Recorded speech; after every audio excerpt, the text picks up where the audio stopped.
नमस्कार। सीपीसीटी की तैयारी के इस सफर में आपका स्वागत है। आज हम कंप्यूटर की दुनिया की वो मजबूत नींव रखने वाले हैं, उन बेसिक कॉन्सेप्ट्स को समझकर जो इस एग्जाम को पास करने के लिए आप कह सकते हैं कि बेहद जरूरी हैं। और देखिए, ये बात बिल्कुल सही है। इन कॉन्सेप्ट्स को सिर्फ रटना नहीं है, बल्कि गहराई से समझना है। तो फिर देर किस बात की, चलिए इस मजबूत नींव को बनाने का सफर शुरू करते हैं। चलिए अब सीधे मुद्दे पर आते हैं। हर कंप्यूटर, मतलब चाहे वो कितना भी कॉम्प्लेक्स क्यों ना हो, एक बहुत ही सिंपल 3 स्टेप वाले नियम पर काम करता है। यही नियम कंप्यूटर के हर काम का बेस है। इसे समझने का सबसे आसान तरीका है चाय बनाना। सोचिए, पानी, चाय पत्ती, चीनी, ये सब क्या है? ये है इनपुट। फिर उन्हें उबालना और मिलाना, ये हो गया प्रोसेस। और आखिर में जो बढ़िया सी चाय बनकर तैयार होती है, वो है हमारा आउटपुट। कंप्यूटर भी दोस्तों ठीक इसी तरह काम करता है। Input, process, output. यहां एक बहुत ही जरूरी फर्क समझना होगा, डेटा और सूचना के बीच का। देखिए, डेटा तो बस कच्चे फैक्ट्स हैं जिनका अपने आप में कोई खास मतलब नहीं। लेकिन जब सीपीयू उसे प्रोसेस कर देता है, तो वो बन जाती है एक मीनिंगफुल सूचना। एग्जाम के लिए ये पॉइंट बहुत इंपॉर्टेंट है। ये आईपीओ साइकिल हमारी रोज की जिंदगी में हर जगह है। इसका सबसे बढ़िया एग्जाम्पल है एटीएम। अगली बार जब कोई एटीएम यूज करे तो ध्यान देना कि वो असल में इनपुट, प्रोसेस और आउटपुट के इसी चक्र का हिस्सा बन रहा है।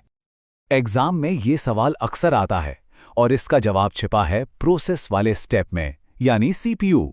अब सीपीयू के भी 2 मेन हिस्से हैं। एक है एएलयू, जो समझ लीजिए गणित का जादूगर है, सारी कैलकुलेशंस यही करता है। और दूसरा है सीयू, यानी ट्रैफिक पुलिस, जो सब कुछ कंट्रोल करता है। तो इस सवाल का सही जवाब क्या हुआ? एएलयू। चलिए अब थोड़ा टाइम में पीछे चलते हैं। ये देखते हैं कि कैसे एक पूरे कमरे जितनी बड़ी मशीन आज हमारी जेब में रखे स्मार्टफोन तक पहुंच गई। ये टेक्नोलॉजी के विकास की एक वाकई में अविश्वसनीय कहानी है। जरा इस सफर को देखिए। कोर टेक्नोलॉजी लगातार छोटी और ज्यादा पावरफुल होती गई। वैक्यूम ट्यूब से ट्रांजिस्टर, फिर आईसी, फिर माइक्रो प्रोसेसर, और अब तो आर्टिफिशियल इंटेलिजेंस यानी एआई का दौर है। हर पीढ़ी ने कंप्यूटर को हमारे और करीब ला दिया। एग्जाम में ना पहली 4 पीढ़ियों की टेक्नोलॉजी के बारे में बहुत पूछा जाता है। इसे याद रखने की एक छोटी सी ट्रिक है, VTIM। V से वैक्यूम ट्यूब, T से ट्रांजिस्टर, I से इंटीग्रेटेड सर्किट और M से माइक्रो प्रोसेसर।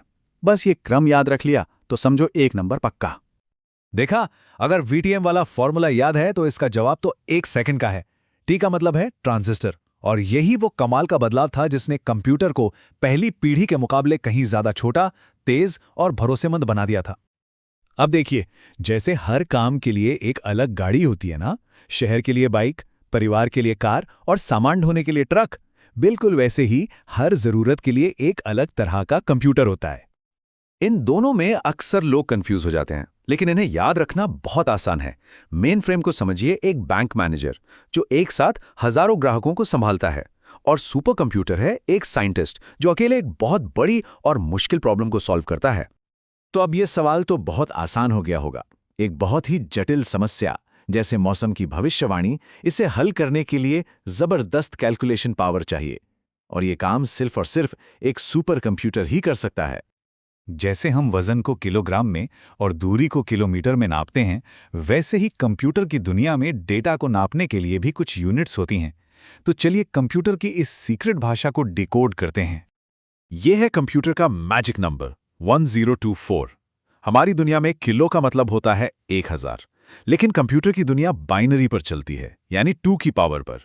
इसलिए यहां किलो का मतलब 1000 नहीं, 1024 होता है। ये एक बहुत ही इंपॉर्टेंट कॉन्सेप्ट है, इसे याद रखना जरूरी है। तो चलिए मेमोरी की पूरी सीढ़ी को देखते हैं। सबसे छोटा है बिट, जो एक लाइट स्विच की तरह ऑन या ऑफ होता है। 8 बिट्स मिलकर बनाते हैं एक बाइट, जिसमें एक अक्षर स्टोर हो जाता है।